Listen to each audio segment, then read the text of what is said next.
Hi and welcome back to another video. So today I wanted to talk about pleasure.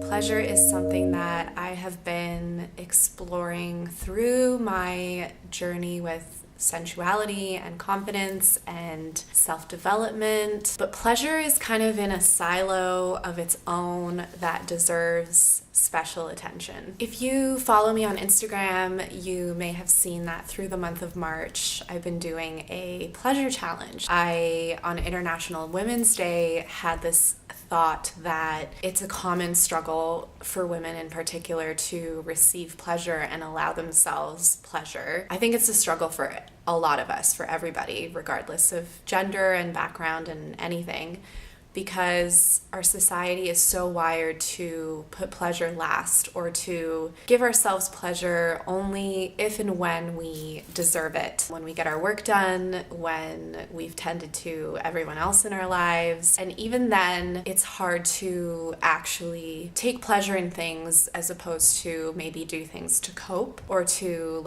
mitigate the stress and exhaustion that we feel from doing all the things we're doing. I decided to try to do an act of pleasure each day and document it as a challenge to myself to see what I would come up with, how it would feel, how it would affect me over time. If it's something that has struck you in any way, I would definitely encourage taking on a pleasure challenge of your own. I've already been really present to how I can structure my day for weeks and weeks without giving myself an act of pleasure, without experiencing something pleasant that isn't a coping strategy or solving a need or part of a to-do list. Similar to the concept of play, because we get pleasure from play, and play is sort of regarded in the same way, being a birthright or just a very natural tendency and instinct. Play is something that is purposeless. We play as an act of letting go and being in the moment and interacting and bonding with other people. And pleasure is also something that we're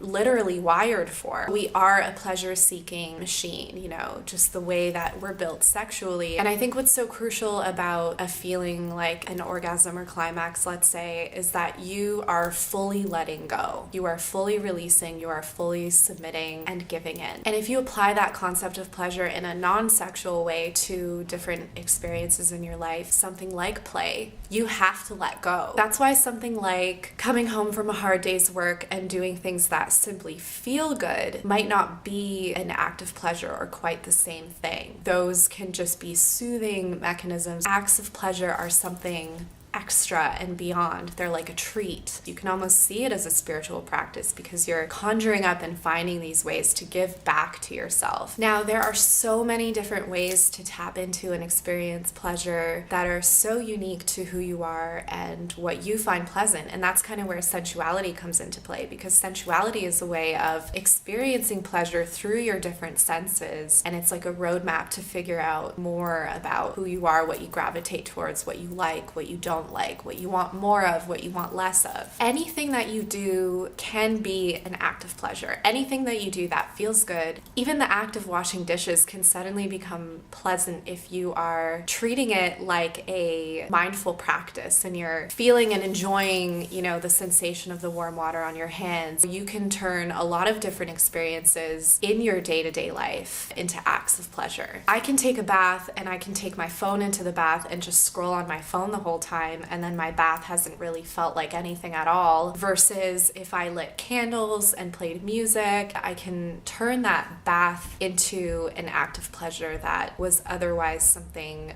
kind of mindless and mundane. So one thing about pleasure and providing ourselves with these acts of pleasure that could be challenging is that guilt around feeling like it's a selfish act, or balancing our responsibilities in life and the things we have to get done with these acts of pleasure. The fact that we are taught by society or may have been raised with models that encourage us to just get things done, chase goals, place so much focus on skill building and building up this resume of who we are and what we can contribute to the world. While those things are important, I think it's also important to build up our true selves and the parts of ourselves that connect to something deeper. We can figure out our passions and gifts and purpose through seeking pleasure and through finding bliss and through following our joy. If that's something that we are closed off from and we're not able to connect with that part of ourselves, it can be difficult to figure out exactly who we are and what we want to do. Another thing about pleasure is when you're experiencing an act of pleasure, even during sexual acts, we can have a tendency to kind of tap out and not be present and just be like rummaging through our minds and not really taking pleasure in the experience. So it can affect us in our sex lives as well. The thing about experiencing an act of pleasure is it requires us to let go and to give up control. And I think that that's something that we have a lot of trouble doing, as well as receiving. And that was sort of the kernel that brought me to want to try the challenge of giving myself acts of pleasure each day in the first place. I started to look at and think about the ways that I actually hold myself back from experiencing pleasure with different acts that I engage in. Not even in a conscious or intentional way, but that sometimes there's something blocking me from fully letting go and enjoying the experience. You know, I've been out with friends or at events or in external experiences that would and should be so pleasant, you know, even like being around music I love or being at a concert, some kind of really fun activity where I've had trouble letting go and embedding myself in the experience, either because I'm thinking too much about it or thinking too much about something else or thinking too much about myself and how I'm interacting in that environment, how I'm coming across. So there can be so many factors and so many things that hold us back from really letting ourselves go and enjoying an experience that's right before us. There's also an element of thinking about how we look to others when we're enjoying an experience and we're taking pleasure in something. I know that that's something I've often thought about. I've watched people dance like no one's watching, and that whole idea of dancing like no one's watching is about really letting yourself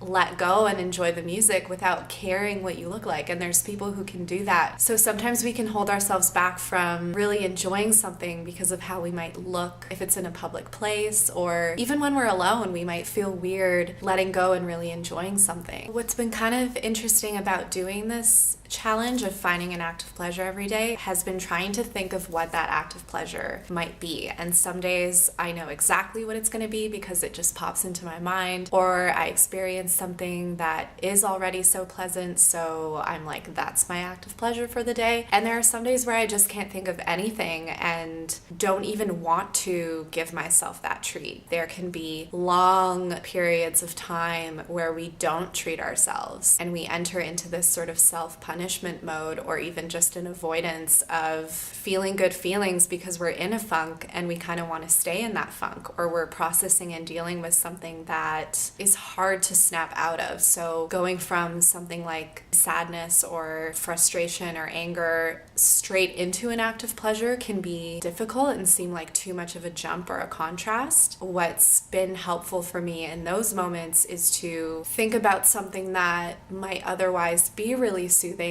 and just take extra pleasure in that. For example, if one day I was really exhausted and all I wanted to do was go to bed, I created the most soothing nighttime atmosphere for myself for going to bed that I possibly could. And that was so much more pleasant than just crawling into bed and calling it a day. Or if I'm really sad, then I might give myself the space and freedom to have a really good cry. Sit in the tub or under a shower and let it all out. Feel the pleasure in that release, because as much as it hurts to feel those feelings, there can be so much pleasure at the same time in releasing them. The last thing about pleasure that I'll say is to work on any shame that comes up around the things that you do find pleasant. We're often judgmental or questioning of whether those things are suitable or silly. If I really love coffee, that can be an act of pleasure for me. That's so beyond what it is for you. If coffee's not your thing. Maybe I really love running and the person next to me hates running. It can be easy to kind of judge those experiences based on how other people view them and experience them. What's important is owning your own treasure map of pleasures and allowing yourself to find and discover acts of pleasure that are unique to you and drill home the kaleidoscope of who you are. Like, one example I can give is that I struggle sometimes with the fact that I really take pleasure in taking photos of myself. It's something that I really, really enjoy and didn't think that I would, and I never used to enjoy it, and it came with a lot of work to get to this point. There's something about dressing up for myself, listening to music I like, posing in front of my camera, and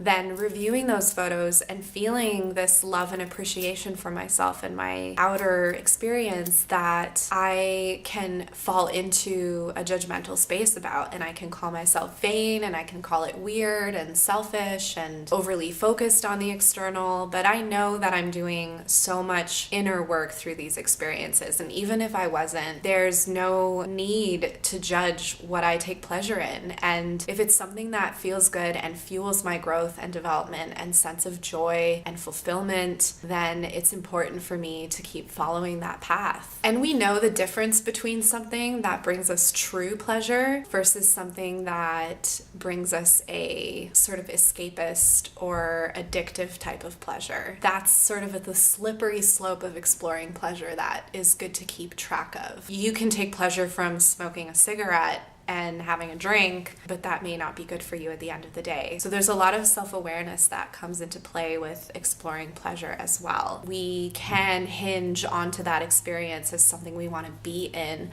all the time, and when we're not in it, life just doesn't feel like it suffices. But I believe that we can feel the difference between an act of pleasure that really fuels our soul versus something that we're doing to escape from our feelings or chase like an adrenaline rush. So I hope that this video was helpful for you and that it gave you some insight into pleasure that maybe you haven't had or needed to hear. I'd love to hear your own experience and thoughts about this topic. So if you don't already follow me on Instagram, you may want to, and it's at SuzBubs, and I post a lot of my photos there and a lot of my writing on these topics. A lot of my focus is on sensuality and seeking pleasure, so it's part of the inner work that I do. And if you do decide to take on a pleasure challenge of your own, or even just approach some acts of pleasure with this kind of perspective in mind, I would love to know and hear about what you're doing. Keep me posted. Thank you so much for watching, and I will see you next time.